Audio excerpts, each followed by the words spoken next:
Today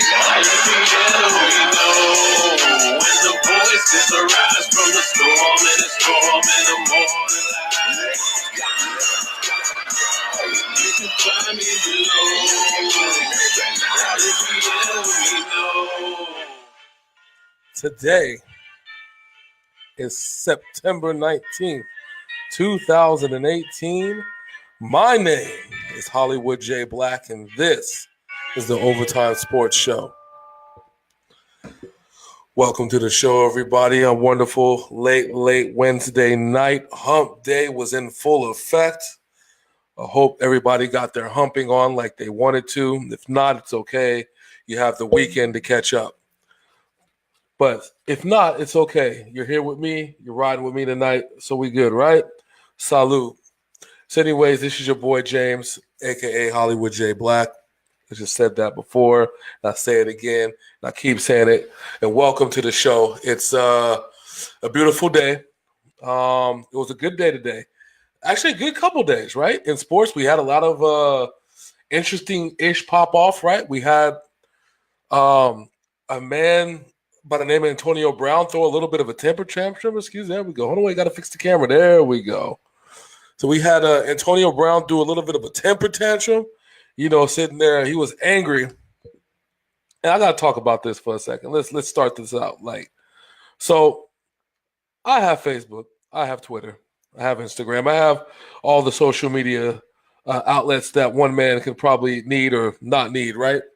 So a former in-staff beat writer for the Pittsburgh Steelers called out Antonio Brown, trying to say that if it wasn't for Ben Roethlisberger, that he wouldn't be the man that he is. That Antonio Brown wouldn't be the man that he is. He wouldn't be successful if it wasn't for Ben Roethlisberger. So in response, your man's Antonio Brown said, "Trade me, let's find out." Very simple. 5 words. Trade me, let's find out. That threw off a whole shitstorm. And so I say this because I think about this, and I'm like, you let some unemployed jackoff set you off to the point where you didn't even want to come to work. God damn, really? That's real serious, though. That is real serious. Your man's was mad. Your man's Antonio Brown was livid to just go off on Twitter, not show up to work. And it was like, man, I don't know. But that was something else, though. That was something else. I don't have any words. My whole thing is I've gotten the heated arguments over people on Facebook and Twitter.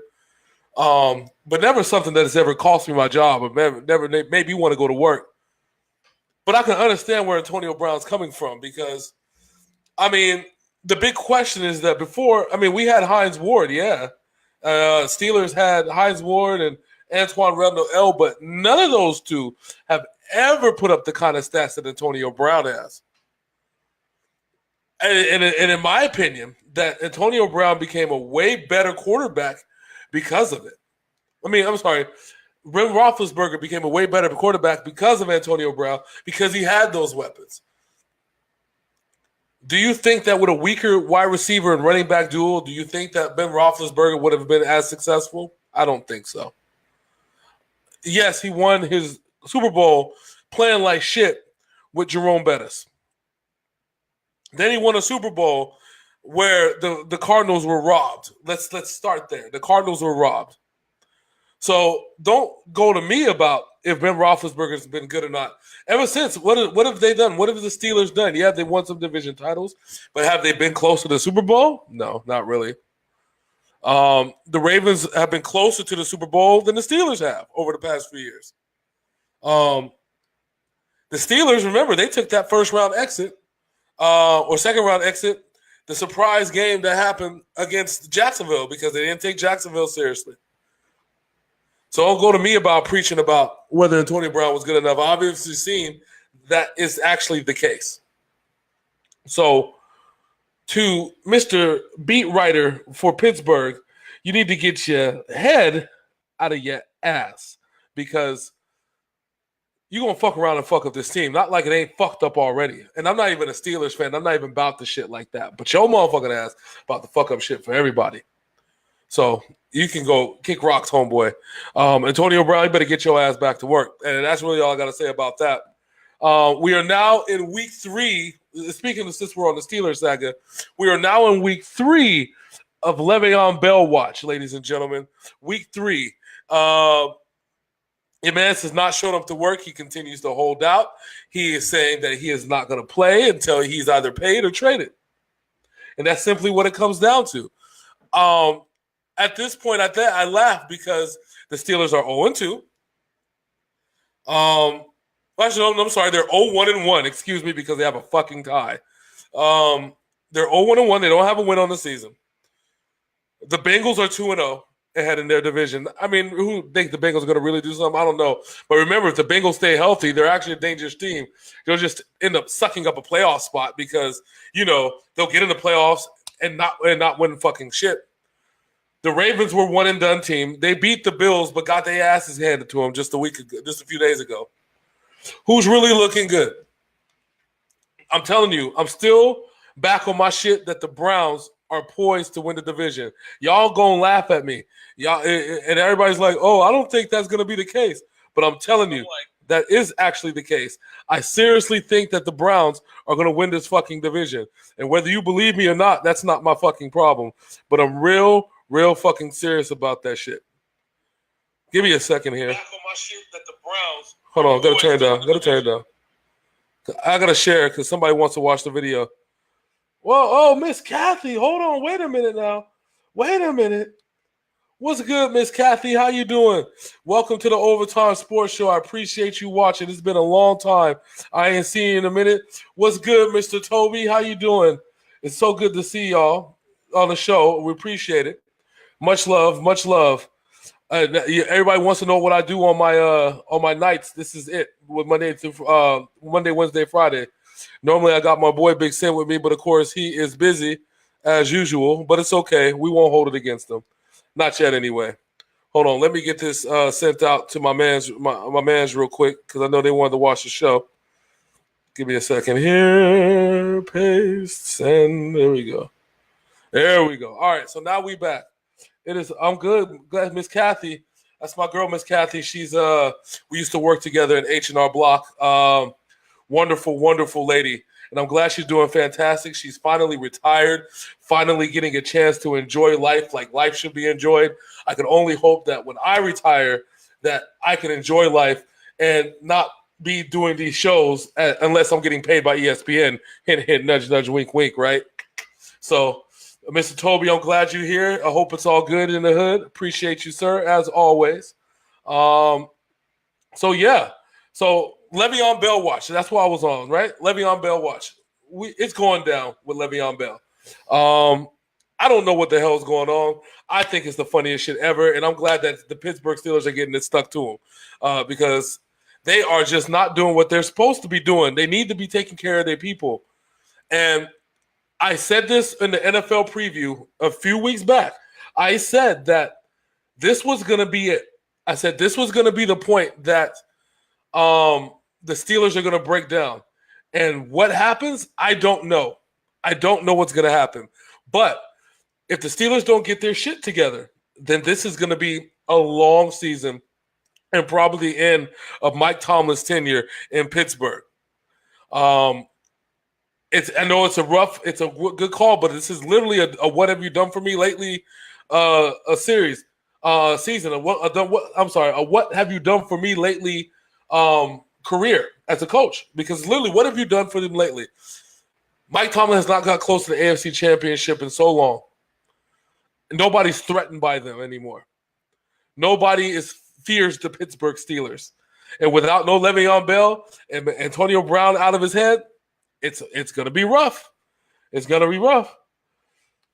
Hey, no, you're right. They're not only going to need Bell for the playoffs, but a lot of my NFL fantasy teams are going to need Le'Veon Bell for the playoffs. Not my teams, but a lot of others. I promise you that. But still, they need to pay the man. If they're not going to pay the man, I say just trade him because if they're going to let the man walk with nothing, that'll be the stupidest thing they ever did. You better get something for him. I don't care if it's a 5th round, 6th round pick or something. You better get something. If you don't, it's going to be a wrap. And they're going to pay the price. But, man, I'll tell you, like I said, it's rough going. It's a rough going for Pittsburgh.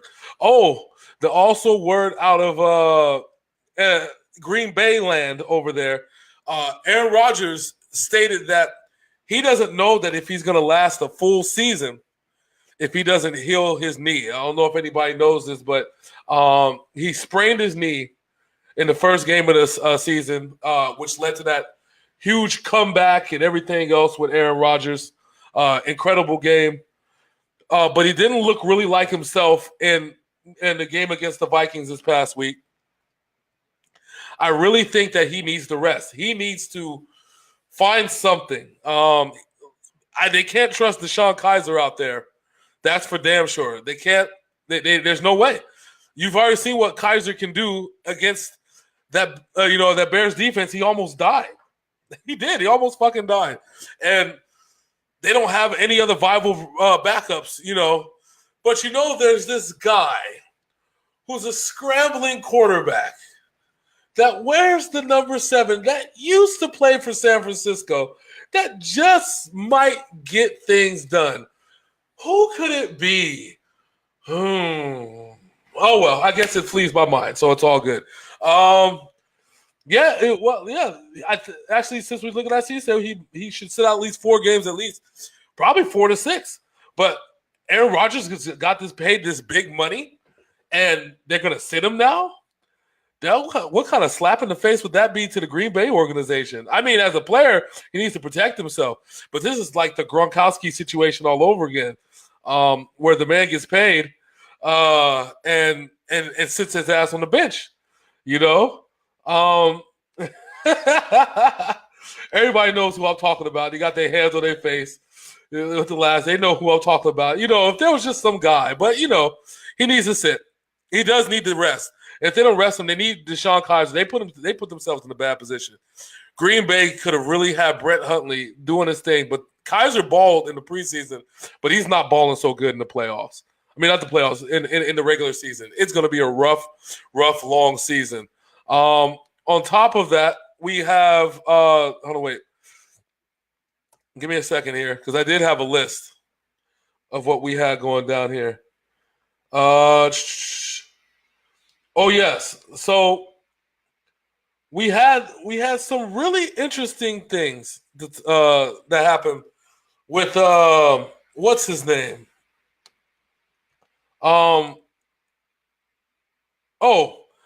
Funny thing. Yes, that's what I want to talk about.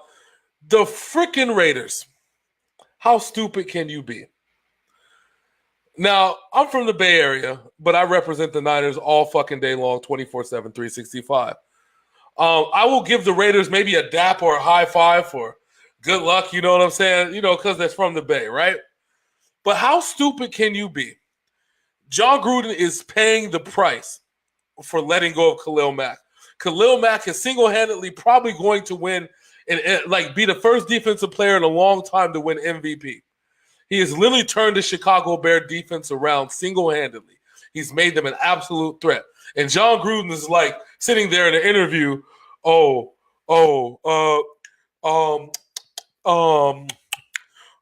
defensive players are hard to come by. And, it's difficult to us to find great talent. If only there was some guy named with the number 52 that you could have paid $100+ million over 5 years, and he probably would have stayed with the team. I tell you, these things that just keep popping up in my head are just so incredible. What's good, Brian? How you doing? Welcome to the Overtime Sports Show. Glad you're watching us live. We really appreciate you, as always. But I don't get this. How are you able to pay the coach $100 million if you can't play the people that actually play the fucking game $100 million? That shit don't make no goddamn sense. This is probably going to end up being a horrible season for the Raiders. Not because they can't score points, but because they can't fucking stop anybody. Thank you, Khalil Mack, for exposing the fuckery for exactly what it is. I really do hope that you win the MVP. I sincerely mean that shit. We also had a couple more injuries. Oh, yes. What is it at? Oh, no, we gotta talk about one thing. So I gotta take a fan poll right here. I'm pretty sure we got a couple of Tampa Bay Buccaneers fans out there somewhere, right? I actually appreciate the Tampa Bay Buccaneers. This team beat the Philadelphia Eagles with Ryan Fitzpatrick throwing touchdowns.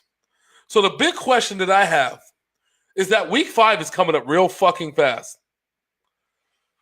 Week 5 is coming up real soon. Now, the $1 million question is this. Can Ryan Fitzpatrick secure the starting spot? And if so, will he be able to take the Tampa Bay Buccaneers to the playoffs? I can tell you, the man's playing for a contract. Let's just be dead honest. The man is playing for that last big money contract. He's 36 years old, 37 years old, somewhere around there. He's playing for the money. He got this big money contract with the Jets. He's trying to play for another one with the Buccaneers. Do you spend all the money on the now to and get rid of the future? I don't know. The Buccaneers have caught lightning in a bottle. If Ryan Fitzpatrick can stay playing the way that Ryan Fitzpatrick plays, then I think you go for it. And me. I am actually a Jameis Winston fan. He went to Florida State. Scandal bullshit aside, Jameis Winston to me is the future of the Tampa Bay Buccaneers. However, when you've caught lightning in a bottle, you don't let that shit go. I think they finally have something magical in Tampa Bay. Now, the question is it going to be enough to win the NFC? I don't know. I mean, they've just got done handing the Super Bowl champs their ass. It just got done dropping 40 on the Eagles. On the Saints a week prior. Just do it. Like the Nike symbol. Just do it. Just run with it, see what happens. If they can go the whole 17 weeks, ball out, get to the playoffs, secure the top spot in the South, more power to them. But you got to see if this lightning that you have in the bottle is lightning or is it just static electricity. That's how I feel about it.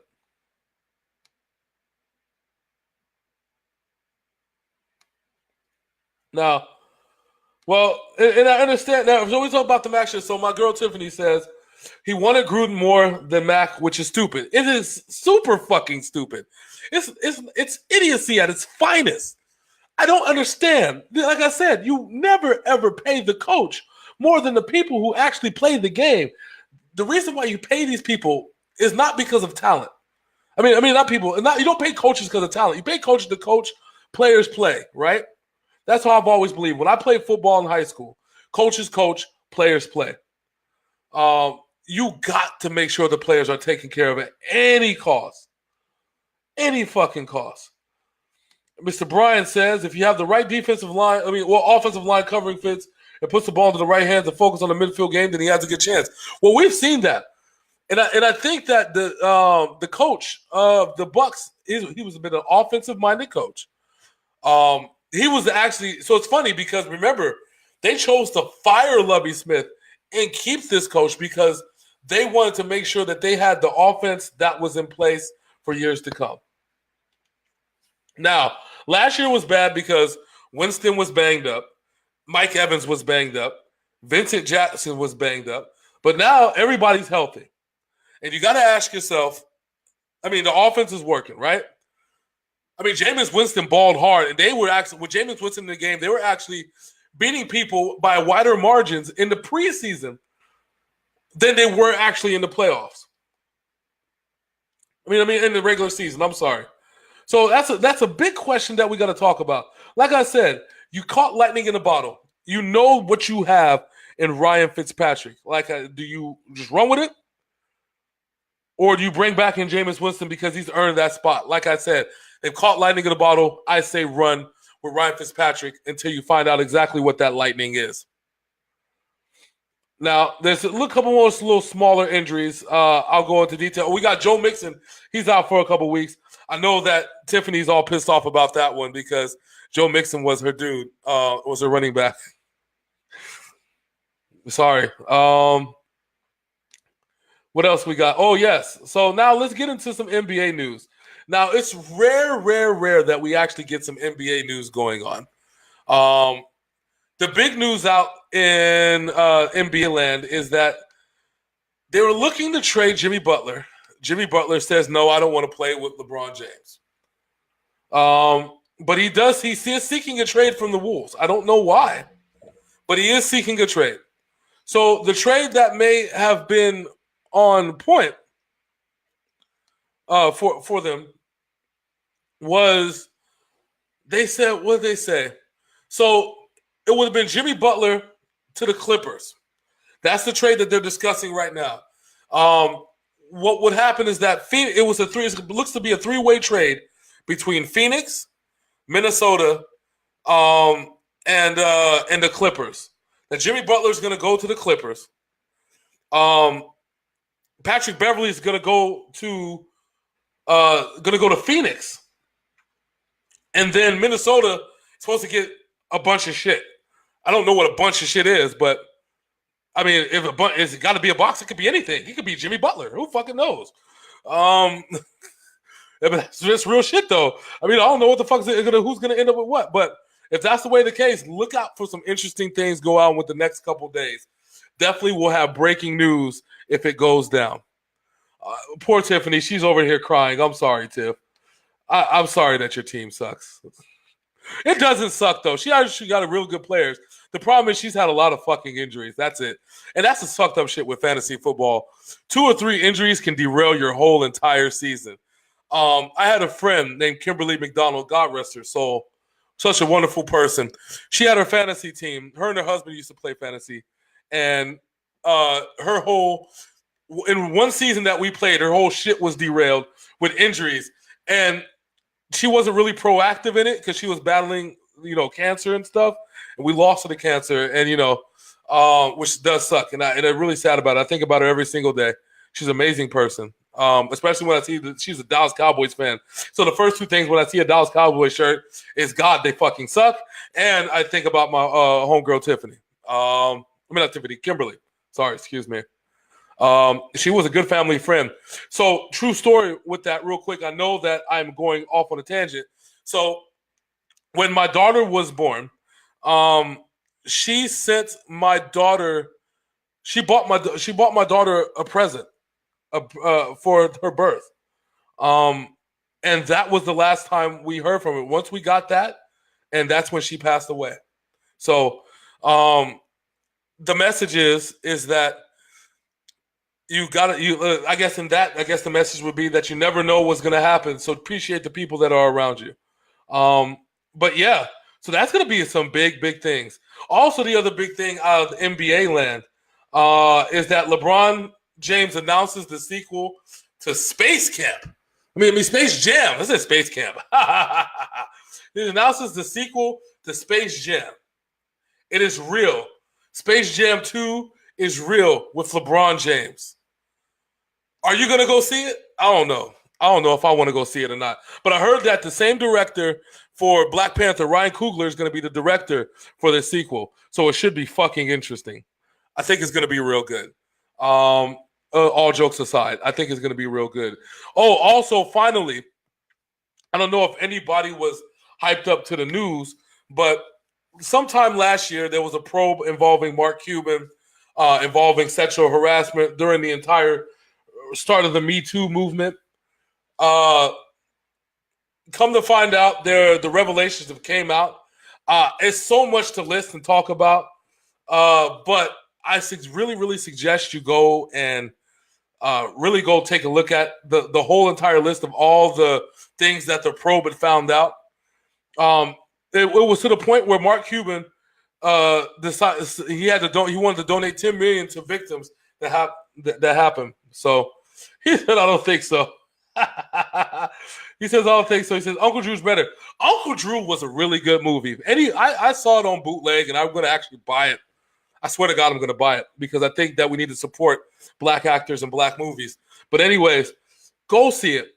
If you haven't seen Uncle Drew, go see it. And he says, I don't think so, homie. I don't know. Space Jam is timeless because the Looney Tunes characters are timeless. If they can keep the timeless factor, it's real good. The real news of KD wanting to go to the Lakers to be with LeBron. I don't know about that. Let me tell you something, right? And I mean, let's talk about Kevin Durant for a second. So, when you have a small forward that could play a power forward, and you have another small forward that could play a power forward, and you bring him to the Lakers, and you have Lonzo Ball, because we're really speculating off of next season at this point, right? So let's talk about it. What's going to happen? You get all these egos into a room, pay them all this money, all this bread, all this cash, and then they still don't end up winning the championship. What are you going to do then? Because I really think if Kevin Durant leaves and goes to the Lakers, that's gonna let me tell you how that trade is gonna have to happen, because it's gonna have to be a sign and trade in order to make the money work. So the Lakers are gonna have to come off Kyle Kuzma and possibly another player. Julius Randle, I think he's still there, but they're gonna have to come off Kyle Kuzma in order to make that happen. Kyle Kuzma is a hell of a player.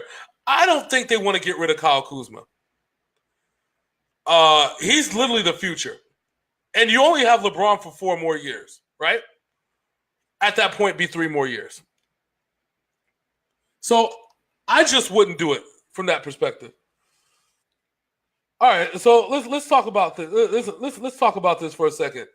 My boy Brian says that Lonzo Ball is not all the hype the NBA is making him out to be.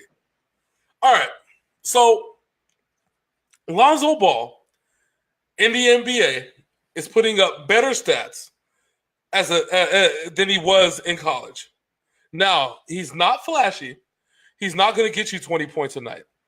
He is going to get you 10 assists a night. Maybe get you a couple steals. But this is what they drafted.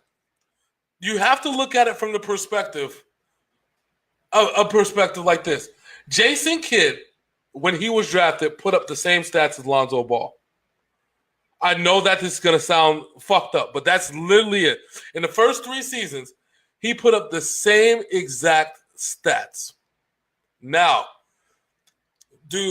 put Lonzo Ball with superstars to hand out the ball to distribute, and to do his thing. And I think that you're going to end up with a completely different result. Remember, Lonzo Ball, and I'm not trying to gas up Lonzo Ball. I don't have anything for or against Lonzo Ball, but I'm just talking about the straight facts that Lonzo Ball made the Lakers better because he was a distributor.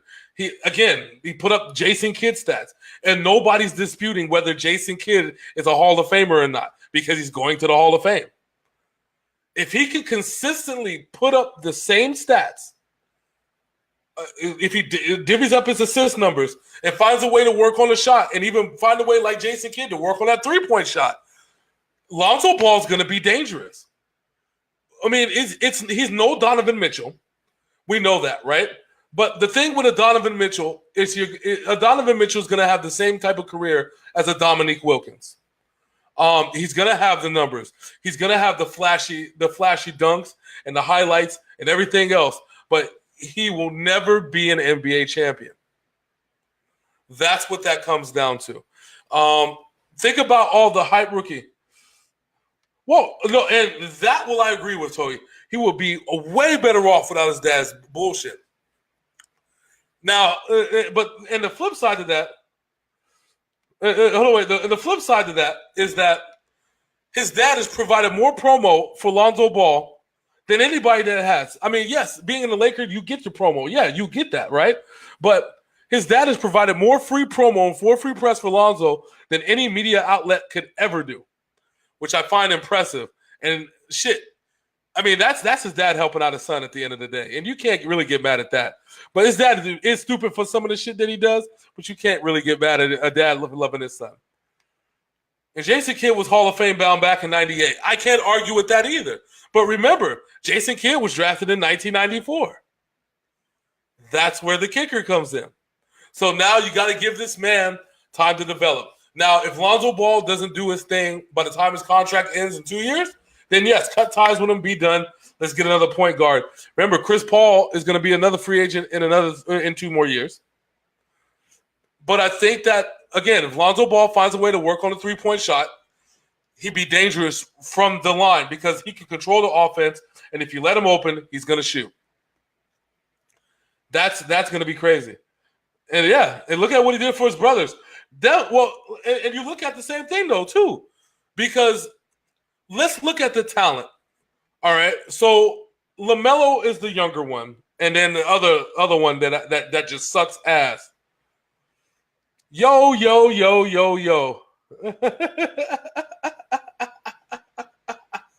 So, but real talk, the other brother didn't deserve shit. The other brother, the other LaBall brother, the one that stole shit in China, didn't deserve shit. That dude sucked.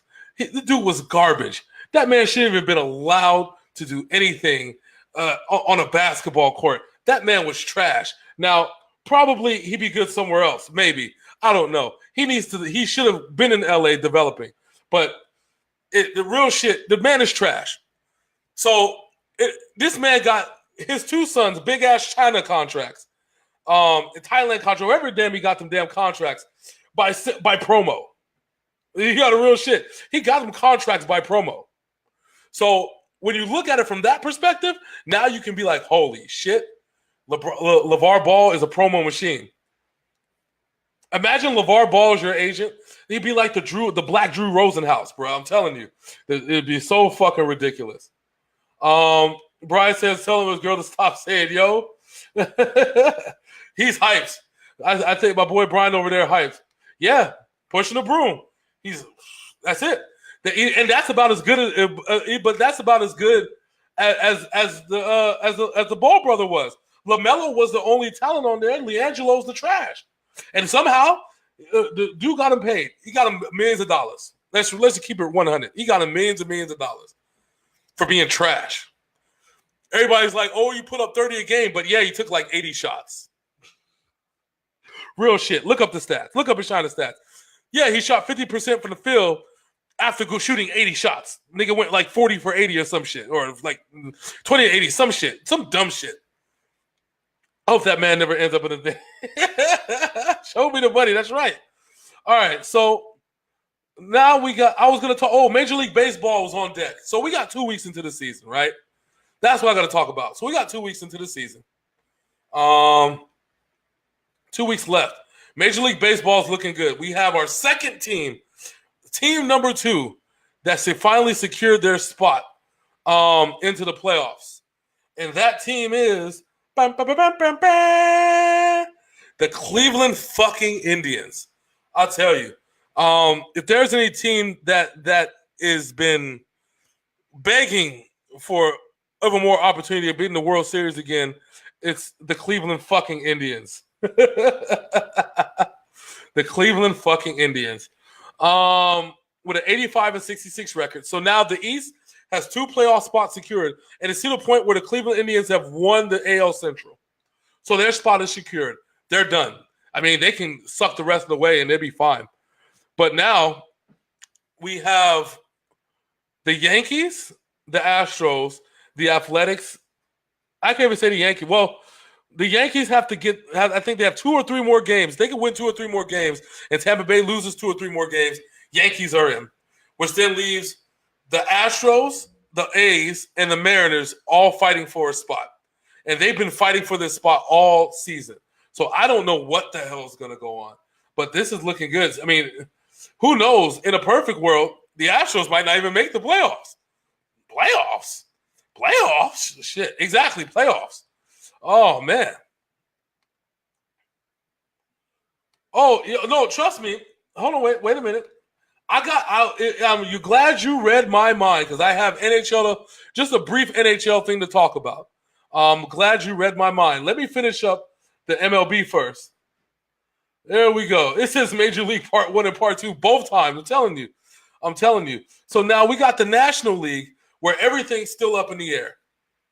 Just throw your shit in the air. That's it. Because the Braves, who I thought was going to pull away and win the National League East, still can't get rid of the Phillies and the Nationals. The Cubs, they can't pull away from the Brewers nor the Cardinals.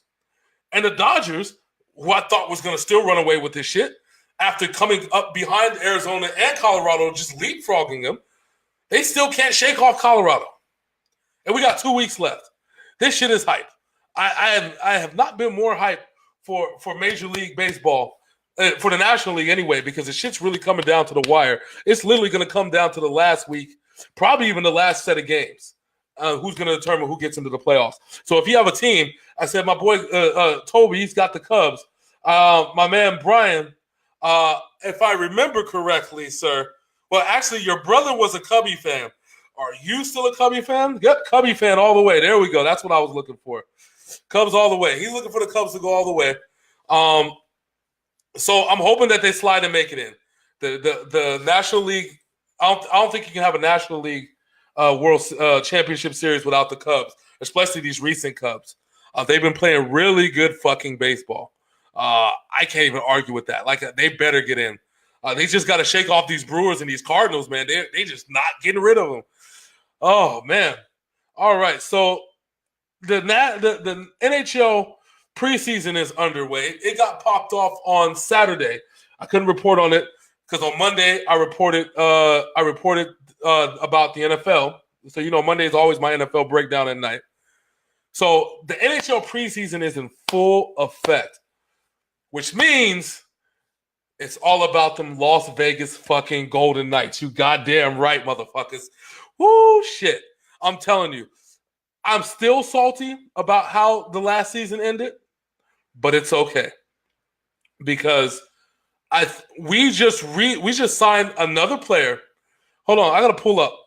I gotta pull up that shit because we just signed somebody else, an all-star too. If somebody wants to drop it on the chat, who we signed, I just can't remember offhand.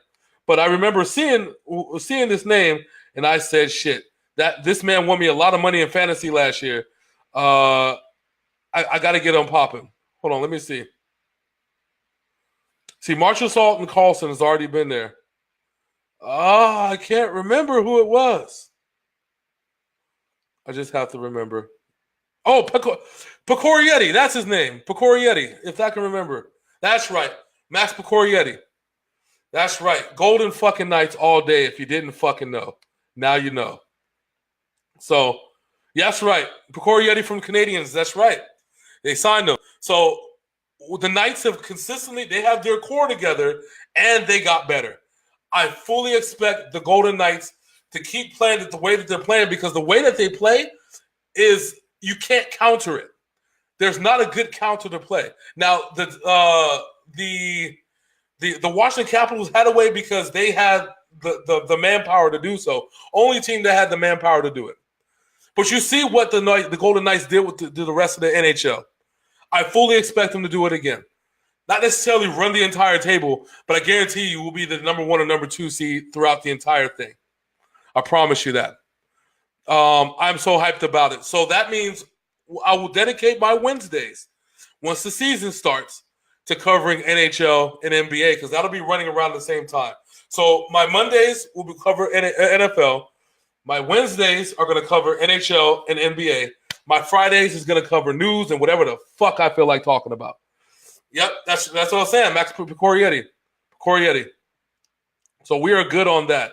Now, I know I've probably worn out my welcome. Mr. Brian, I said I got to get with Big Sim because he's been working on a couple things. I'm trying to work on a couple things as well to a format to get this thing going. Hey, no, he's right, though. Baddest fucking captain, Steve Yzerman. I mean, but that squad, that whole entire Cap squad was playing. So remember with the lines. So everybody, the reason why the Golden Knights were so good was because of their lines.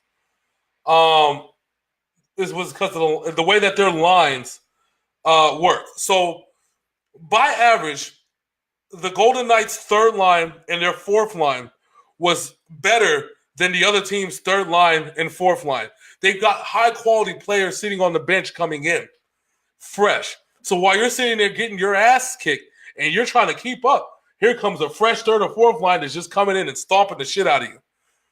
Where Washington said they came in with the same line because they played us twice last year prior to the Stanley Cup final, and both times we handed Washington their ass because our lines are better. They're the only team that actually learned, but you can learn, but you have to have personnel. The Washington was the only team that actually had the personnel to match us. Who knows? Maybe it's going to be Washington, Las Vegas Part 2. I would love to get my hands on Washington again. But that is going to be it for me, Hollywood J. Black, for the evening. Friday, we have a show coming up. Me and Big Sin are going to be back in the saddle once again. And that is it. So I want to thank everybody for showing out. I want to thank Tiffany. I want to thank Brian. I want to thank Toby. I want to thank Kathy for showing up live to the Ovatyme Sports Show. But until Friday, we out this bitch. Deuces.